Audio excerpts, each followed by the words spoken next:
becomes fueled by his own internal heartbeat of kindness and his desire to simply bring joy and peace to the world. You really don't need to hear anything else from me, except that I love him, and I respect him, and I need him. We all do. Note from the author. If you would have told me one day that I'd be writing my memoir, I would have told you that you're crazy. Over the years, I've had my fair share of book offers. Made me laugh. Me? Write a book? First of all, I can't spell. And I don't really have anything to say.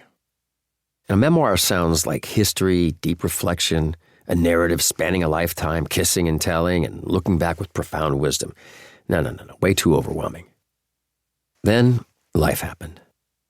When I tell stories, they often begin and end with, if you would have told me. If you would have told me that in my mid-50s I would become a father, filling my life with the greatest joy, I never would have believed it. But here I am, living a reality that was once an absurdity. If you would have told me that I'd lose one of my best friends in the blink of an eye, I wouldn't have believed that either. But here I am, still processing the confusion, the deep sense of sadness and overwhelming loss. So maybe I do have something to say. I don't even know where to start.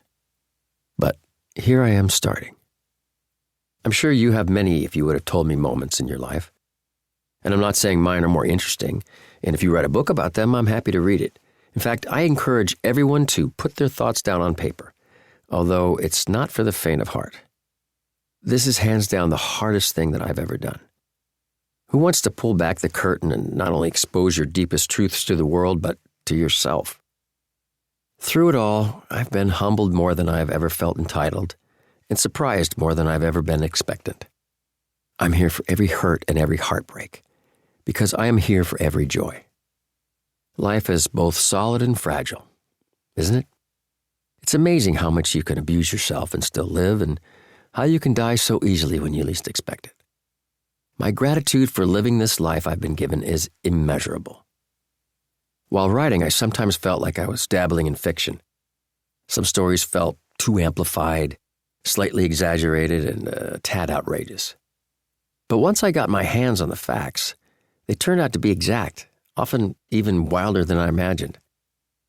It used to drive me and the rest of my family crazy that my mother saved every picture, poster, piece of press, every contract, piles of teen magazines featuring me, stacks of headshots and postcards.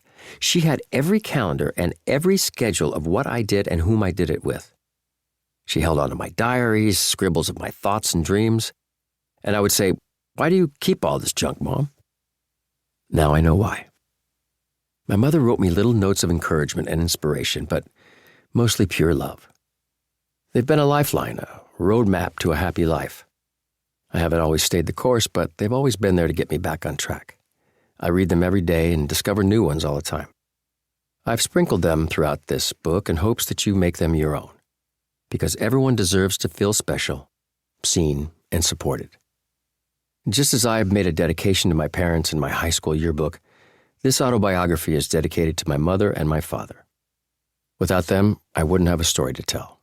And because of them, there's a fairy tale ending and plenty more magic to believe in. I honor my beautiful sisters, the cushions on either side of me that break my falls and lift me up. They help make me the man I am without judging the little boy I was. To my Disney girl, Caitlin, and my Billy boy, access to my world. This is just some of my saga because the biggest part of my life is just beginning with you. I've changed the name of an asshole or two to protect the guilty, but you know who you are. Read it and weep, dickheads. That is, if you can read. To every friend and fan, I wish that you realize your dreams as you've helped me realize mine. You make my life brighter. I hope to shine a little of that light back at you. Everyone has a book in them. This is mine. Prologue, The Messenger.